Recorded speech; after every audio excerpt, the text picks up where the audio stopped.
সহযোগিতা স্নেহসভার সভাপতি উপস্থিত রয়েছেন খুলনা মহানগর বিএনপির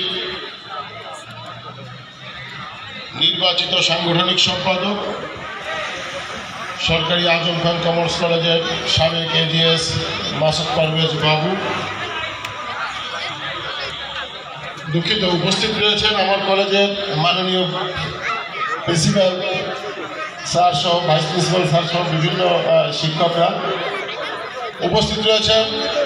এই কলেজের সাবেক ছাত্র, সিটি কলেজের সাবেক নির্বাচিত দুইবারকার ভিপি হোসেন ভাই, ছাত্র দলের গত 17 বছরে নির্যাতিত নিপীড়িত আন্দোলন সংগ্রামের পরিচিত মুখ আমার জেল পার্টনার তাজিম বিশ্বাস, সাইফুল সহ সালাম সহ অনেকেই,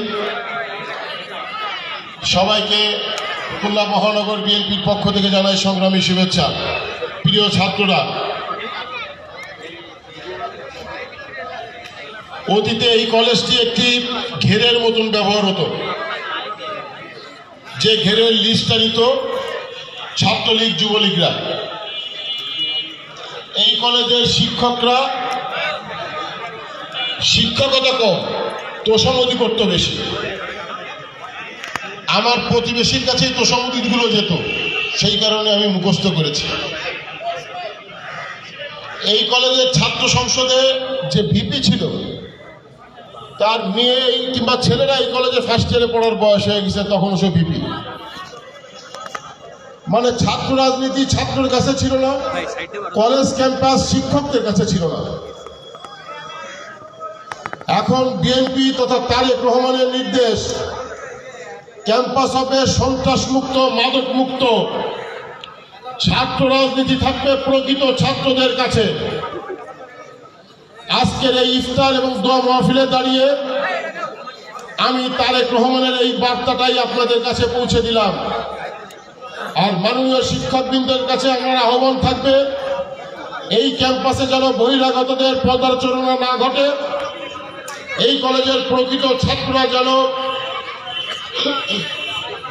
ক্লাসে আসতে পারে, কলেজের পরিবেশ যেন শিক্ষাসুলভ থাকে, তার জন্য যে কোনো রকমের সুবিধা অসুবিধায় আমি এই কলেজের একজন সাবেক ছাত্র হিসেবে বলি, আপনারা আমাদের ডাকবেন, আমরা আমার পাশে থাকবো। এই কলেজ আমার, যখন এই কলেজের জিএস, তখন এই কলেজ সরকারিকরণ হয়েছে।